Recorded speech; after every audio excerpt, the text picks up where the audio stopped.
Open the podcast bay doors, Hal.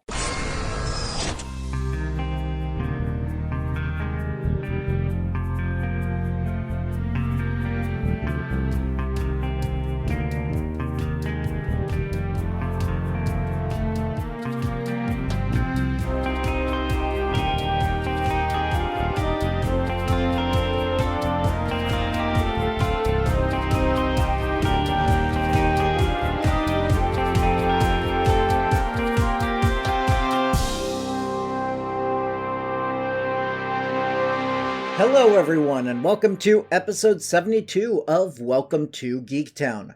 I'm your host, Kurt Onstead.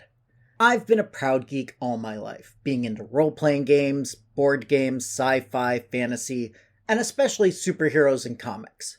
And I want to help others join me in those pursuits. But I've found that sometimes people can get overwhelmed or feel left out because they don't already have what some consider the requisite knowledge to be considered a fan. And that's where Welcome to Geektown comes in.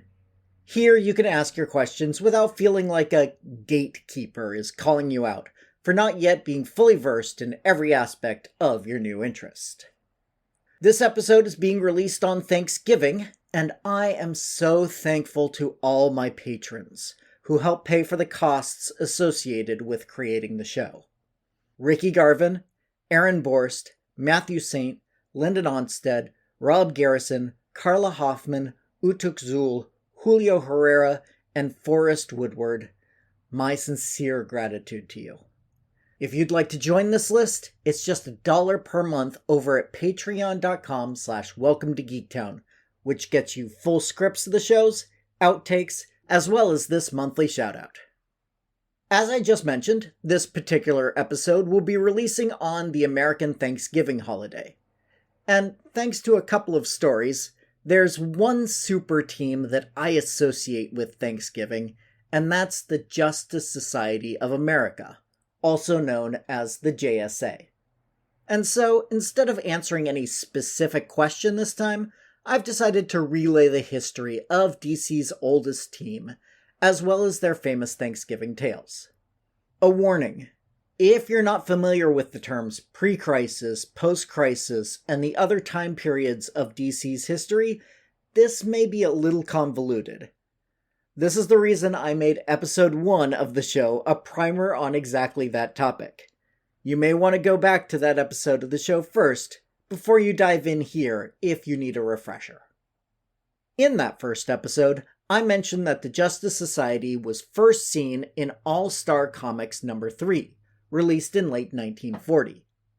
In addition to being the first team-up title, this was technically an intercompany crossover, as about half the characters were published by All-American Publications rather than National Comics, which had just acquired Detective Comics and had close ties with All-American at this time.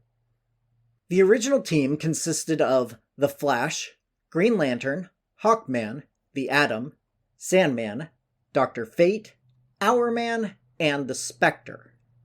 Of course, these were all the Golden Age versions of these characters, so if you're only familiar with the more modern versions of any of them, you may be imagining a different lineup. For the first few stories, the Justice Society didn't actually adventure together and only used the team's founding as a framing device for each of the characters to tell their solo adventures. Eventually that was changed, and we would see the group fight as a team, often split into pairs that would each tackle a different aspect of the dilemma facing the heroes. Throughout the 1940s, the roster of the team shifted. The rule the editors decided on was that any hero that had their own solo title was considered an honorary member and would not actively take place in adventures. Superman and Batman, having had their own titles before the JSA formed, were noted as honorary members, and The Flash and Green Lantern soon entered those ranks as well, with Johnny Thunder joining in their place.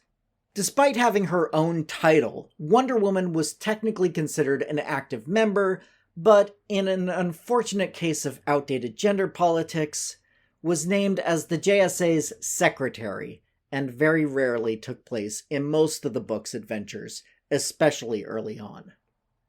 In 1945, there was a brief breaking of ties between National and All-American Comics, which led to all of the National Comics characters leaving the team and Flash and Green Lantern's return. However, less than a year later, National Comics ended up buying a majority share in All-American, and all of the characters were now under a single comic company, stabilizing the roster again. The final member of the team to join was in issue number 41 when Black Canary was added to the roster, after helping them out in issue 38, adding a second infusion of estrogen to the almost entirely male-dominated team. All-Star Comics stayed the home of the Justice Society until 1951. By this time, many superhero comics were waning in popularity, and so starting with issue number 58, All-Star Comics turned into All-Star Westerns, and for over a decade, the team was not seen again. However, near the dawn of the Silver Age, again, check episode 1, DC decided to again put together its most popular heroes into one book. And of course, it was titled The Justice League of America. Editor Julius Schwartz decided to rename the team rather than stick with Justice Society, reportedly inspired by the National League and American League of Major League Baseball, which was growing in popularity and expanding nationwide around this time. But this, along with the establishment of multiple Earths in the Flash of Two Worlds stories, allowed the two teams to meet up and interact, which they first did in Justice League of America issue number 21 in a story titled Crisis on Earth 1, followed up by Crisis on Earth 2 in the very next issue. The JLA-JSA crossover became basically an annual tradition, usually in a story titled Crisis on Earth something. And that was the status quo for most of the 50s and 60s and even into the 70s, at which point the Justice Society started regularly appearing in their own title again, appropriately named All-Star Comics, continuing the numbering from the original title, making the first issue of this series All-Star Comics number 58. It was at this point that we saw the characters aged into their 50s, with their World War II era origins still intact. In addition, we started seeing the children and other younger relatives of these older heroes come into their own, including Huntress, the daughter of Earth 2's Batman and Catwoman, Power Girl, the young cousin of Superman, and Jade, the daughter of Alan Scott, the original Green Lantern. This quickly led into the young heroes graduating into their own title, named Infinity Inc. But all of these stories still took place on Earth 2, and were kept fairly separate from the main continuity, until 1985's Crisis on Infinite Earths. In the aftermath of that line-wide crossover, all stories now took place on the one Earth, with the Justice Society being active starting in the World War II era, and the Justice League having just been established. However, on this new Earth, the trinity of Superman, Batman, and Wonder Woman were all established to have been active for 5 years or less, so could not have been in the Justice Society, nor have children who could be in Infinity Inc. So, retcons established new origins that removed the ties of the associated legacy characters. For instance, Huntress was now the daughter of a Gotham City mobster who witnessed her father being killed by a rival mob boss when she was a child, starting her on the road of being a vigilante. Unfortunately, the post-crisis adventures of the Justice Society did not last long, as in 1986, DC decided to axe the title, despite sales success, in order to focus more on the present rather than the past. Only Spectre and Dr. Fate from the original team survived the one-shot titled The Last Days of the Justice Society, with the rest of the team stuck in a literal limbo dimension, fighting an ever-repeating Ragnarok-like cycle in order to prevent the actual Ragnarok from occurring on Earth. They were rescued from this never-ending battle in 1991 during the Armageddon crossover, with the time-traveling Wave Rider finding a suitable replacement, allowing the team to leave Limbo safely. With their return to Earth, the team was quickly given a new series, but unfortunately this lasted for less than a year, with the stories that were going to be in issues 11 and 12 of the series instead used in a Justice League Europe story guest starring the JSA. A year later, the older members of the team were aged up to their true chronological age in the Zero Hour miniseries, which killed or incapacitated everyone but Wildcat and the Golden Age Green Lantern and Flash. The trio would occasionally show up as guest stars in other books, with Jay Garrick, the Golden Age Flash, being a regular supporting member in the then-current Flash title.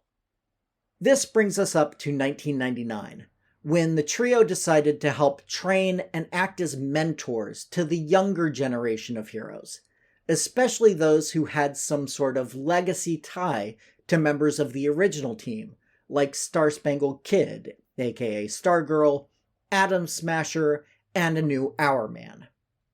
Originally launched by Golden Age fan James Robinson, co-writing with screenwriter David S. Goyer, and art by Mike Sadowski, this is when I originally started following the team in earnest. This title was published basically non-stop until 2011, although it was relaunched with a new #1 in 2006 after Infinite Crisis. And also launched 2 spin-off titles, JSA Classified from 2005 to 2008, which featured rotating creative teams telling solo stories of various members of the JSA, and JSA All-Stars from 2009 to 2011, with half of the now massive team forming their own squad. It's during this run that we see the Thanksgiving stories that inspired me to write this episode, both times crossing over the JSA with the JLA, having invited the younger heroes to a Thanksgiving dinner. The first story, a miniseries titled JLA/JSA Virtue and Vice, uses the Thanksgiving dinner as an opener to bring the two teams together and becomes a massive story involving the 7 deadly sins. The second story is issue number 54 of JSA, where the whole issue takes place at the JSA Brownstone, their headquarters, and is much more about family and togetherness, with only a cursory villain appearance near the end. And it's the themes of family and legacy that the modern JSA has been all about and is the real appeal to this book. You can also see those themes playing out in the current television series Stargirl, featuring characters from this era of the book. Despite both critical and commercial success, both JSA and JSA All-Stars were cancelled with the New 52 reboot. In the new Earth created post-Flashpoint, reminder, Episode 1, there was no World War II era team of heroes, with Superman being the real first superhuman publicly operating, and he had only been active for 5 years. And so there was no Justice Society during this period, at least on Earth Zero, where the main continuity takes place. However, the multiverse at this point was back, and so on the new Earth 2, in the book of the same name, writer James Robinson introduced the world to Jay Garrick, Alan Scott, and Kendra Saunders, aka The Flash, Green Lantern, and Hawkgirl. These characters were complete reboots, however, with none of their original history intact, and the stories took place in the modern age of Earth 2, rather than the World War II era that they had originally been tied to. This version was met with mixed reviews, with many fans wanting the original team back. After many hints and teases, this finally happened in the Doomsday Clock finale, with Dr. Manhattan undoing the changes that had created the New 52 universe, which returned both the JSA and the Legion of Superheroes, the future team of DC's 30th/31st century, into continuity, at least somewhat. We've seen the World War II version of the team in the pages of Justice League, where most of the League members don't recall the JSA existing, but sensing a connection to the team despite that. Elder members of the JSA have also been briefly seen in modern times in the death metal crossover story, as guardians of Valhalla Cemetery, a secret location guarding the bodies of fallen superheroes. Hopefully, with their return, we'll get to see them in action again, and once more training the next generation of superheroes, teaching them right and wrong, and the importance of family. I hope you all enjoyed this look at DC's first super team. Is there anything specific about them you'd like to learn more about? Or perhaps some other topic you want to hear me discuss? Please be sure to email those questions to welcome2geektown, all spelled out, @gmail.com. Or you can go to welcome2, the number 2 in this case, geektown.com, and click the Submit a Question link if you'd prefer to remain anonymous. Other contact options include facebook.com/welcome-to-geektown or Twitter @geektownpodcast. Also, if you'd like to support the show directly, come join the Patreon at patreon.com/welcome-to-geektown for just $1 per month to get access to full scripts of the shows, outtakes, and a monthly shoutout.